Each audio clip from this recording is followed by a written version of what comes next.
السلام علیکم پیارے ویورز اینڈ سبسکرائبرز۔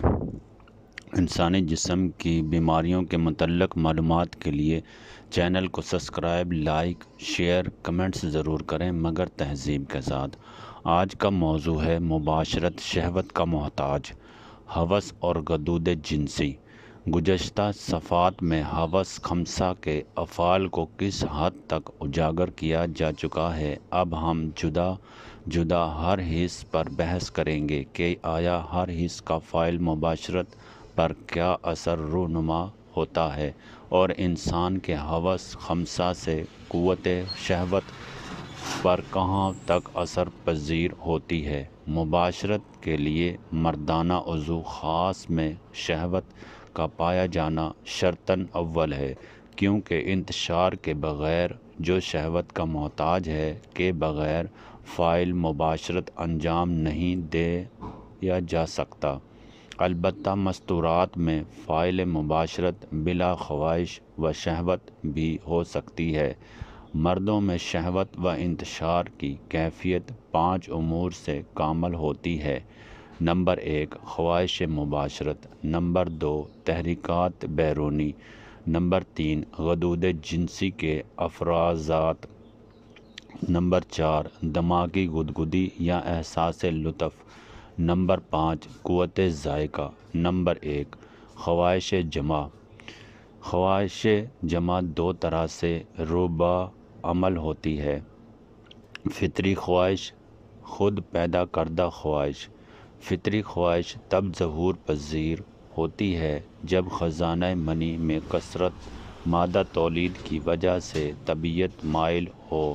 ان حالات میں بنا تحریک یعنی بغیر بوسہ و کنار کے طبیعت فاعل مباشرت کی طرف مائل ہو جاتی ہے، اور اگر ایسا وقت میں فاعل مباشرت سر انجام پایا جائے تو تسکین ہوتی ہے، طبیعت میں تازگی و فرحت پیدا ہو کر روح کو تسکین ہوتی ہے۔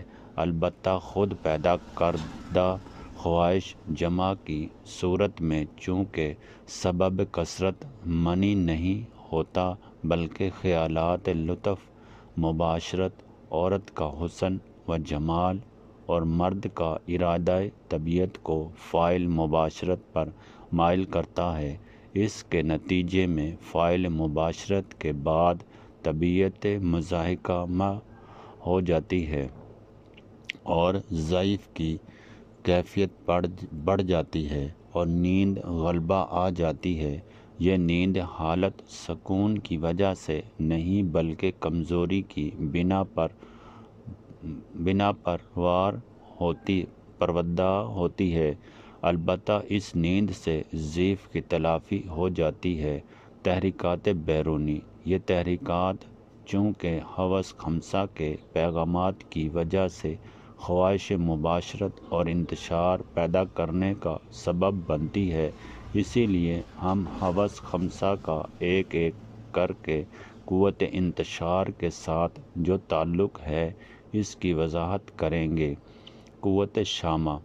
حیوانات میں تو تحریک جمع صرف قوت شامہ یعنی سونگھنے کی حس کے ساتھ ہی مخصوص ہے، اسی لیے جب مادہ حیوان میں خواہش جمع پیدا ہوتی ہے تو اس میں خاص مستی پیدا ہوتی ہے، اور قانون فطرت کے مطابق نر حیوان میں اس کی بو سے خواہش جمع پیدا ہو جاتی ہے۔ قوت شامہ اور خواہش جمع کا ایک آپس میں لطیف رشتہ ہے۔ انسانوں میں بھی حیوانوں کی طرح یہ قوت شامہ جزوی طور پر روبہ عمل ہوتی ہے۔ میرے پاس اکثر ایسے نامردی کے مریض آئے جن کی قوت شامہ کمزور یا بالکل ناپیدا تھی، اور اکثر دیکھنے میں آیا کہ کثرت مباشرت کے عادی مردوں میں ناک کی غشا مخلوطی متعارف ہو جاتی ہے، جس کی وجہ سے قوت شامہ کمزور پڑ جاتی ہے اور رد عمل میں تحریک شہوانی کمزور پڑ جاتی ہے۔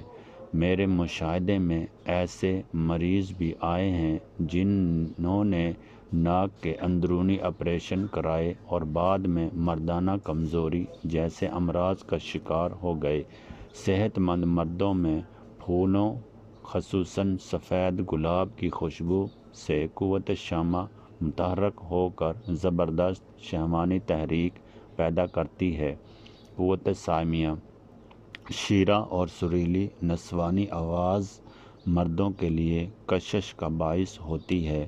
اس طرح جب مرد جذبات میں بہہ کر پیار و محبت کی بات کرتے ہیں تو عورت کا جنسی جذبہ اور شہوانی تحریک تیز اور زیادہ ہو جاتی ہے۔ اس کے علاوہ کبھی کبھار ایسے مریض بھی دیکھنے میں آئے ہیں جن میں موسیقی سے جنسی خواہش پیدا ہو جاتی ہے۔ قوت باصرہ جسمانی ساخت بھی شہوانی تحریک میں اہم کردار ادا کرتی ہے۔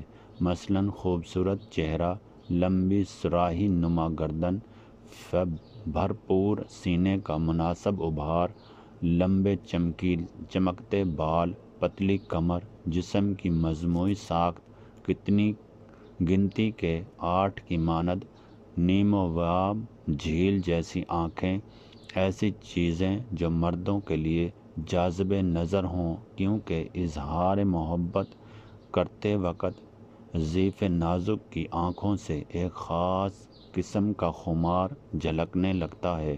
اس طرح ناچ گانا اگر مشرقی ہو تو قوت سائمیہ اور قوت باصرہ مل کر شہوانی تحریک پیدا کرتے ہیں۔ اگر ناچ گانا مغربی طرز کا ہو تو چونکہ مرد اور عورت مل کر ناچتے ہیں اسی لیے قوت باصرہ کے ساتھ قوت لازمیہ اور قوت سائمیہ مل کر شہوانی تحریک کا جذبہ پیدا ہیں۔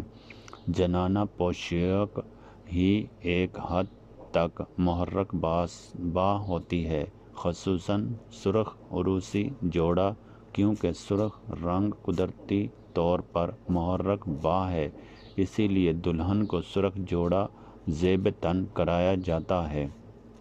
قوت لازمیہ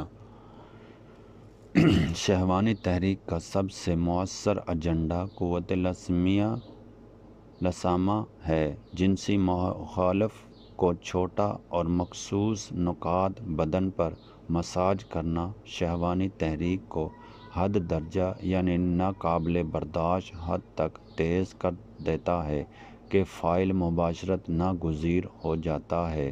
قوت ذائقہ شہوانی تحریک میں قوت لازمہ کے ساتھ قوت ذائقہ بوس و کنار کی صورت میں خواہش جمع کو درجہ کمال تک پہنچ جاتا ہے۔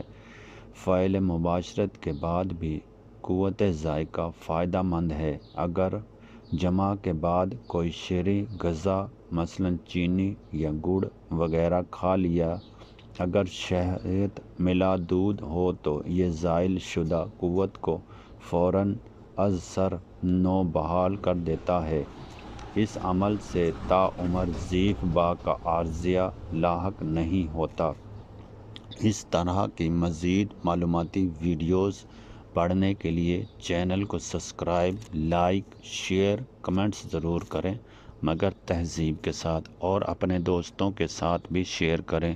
اس کا اگلا حصہ پڑھنے کے لیے اپنے دوستوں کو شیئر کریں اور لائک کریں۔ اوکے، خدا حافظ۔